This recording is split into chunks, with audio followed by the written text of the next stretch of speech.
It's raining outside, you're sleeping pretty hard inside, so I wonder, is snoring keeping you all up at night? Well, there could be just some simple solutions to help you out. Or your significant other. I know us guys, we love to snore. And we are joined by Andrew Holmes, the owner of Sleep Efficiency. Thank you so much for joining us in the studio this morning. Thanks for having me in. Well, thank you. Well, the problem is when it comes to snoring, I know I snore when I'm extremely tired. What actually causes snoring? So snoring, at this point in stage 2, about 40 or 50% of us will be guilty of it at some time. Sometimes it'll be chronic, sometimes it'll be episodic. But again, to answer your question, snoring, what's actually occurring is muscle tissues in our upper airway, they become a little bit too floppy, or the upper airway isn't as open as it potentially should be. So when we start breathing in and out, the vibrations on the upper airway actually end up becoming the characteristic sounds of snoring. So we're breathing in, they're a little bit too relaxed, not as much air is passing through, and those vibrations get stronger, the snoring gets louder and louder.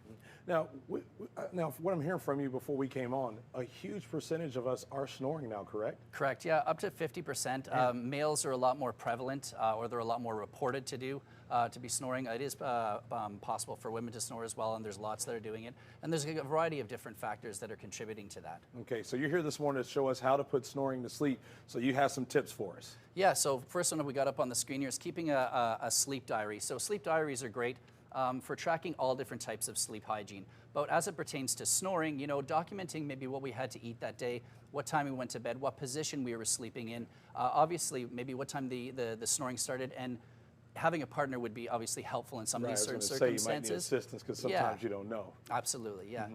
The second one that we've got up on the screen here is losing weight. So there is a direct correlation between weight and snoring. Any excessive tissue around your neck puts extra pressure on your upper airway, and that can cause the snoring to be louder and louder. So losing weight is great for overall health, but it can directly impact our snoring. So neck circumferences that are larger than 16 inches for females and 17 inches for male, the likelihood of snoring and kind of in turn apnea in the long run goes up significantly. Okay. So losing weight, again, a good idea overall. Avoiding alcohol is the third one we've got on here. Now, I don't want to tell people, you know, don't drink it all, but I'm sure some people can relate. You know, they've had a couple extra beers or a couple of extra glasses of wine, and the snoring gets louder and louder. The reason for that is alcohol is a muscle relaxant. So unfortunately, when we have alcohol, our whole body becomes relaxed, and the upper airway isn't exempt from that. That becomes more and more relaxed. The upper airway gets smaller and smaller. The vibrations get louder and louder. The snoring gets, louder and louder. Louder and louder, yes, yes. Now, elevating your head. Elevating your head. So these two kind of go side by side, but elevating your head, what we're doing is we're removing any kind of pressure from the upper airway.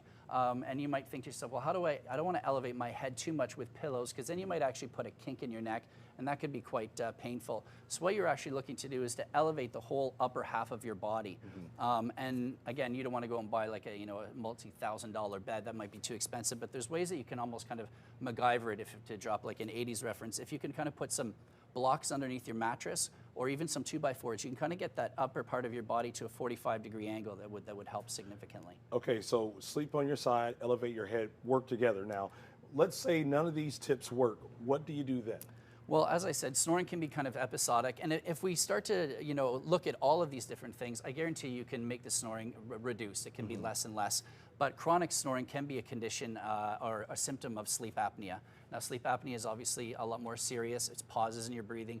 There can be cardiovascular risk. So what we would want to do is investigate that. Sleep efficiency, we offer take-home sleep studies where people can do and investigate if there is anything more at play through the comfort of their own bed. Well, Andrew, we thank you so much for stopping by with us today. And make sure you go, if you have that problem and want to get more insight as far as to how you can treat and stop your snoring, make sure you give Andrew and everybody over at Sleep Efficiency a shout. Thank you so much for coming in today. Thanks for having me in.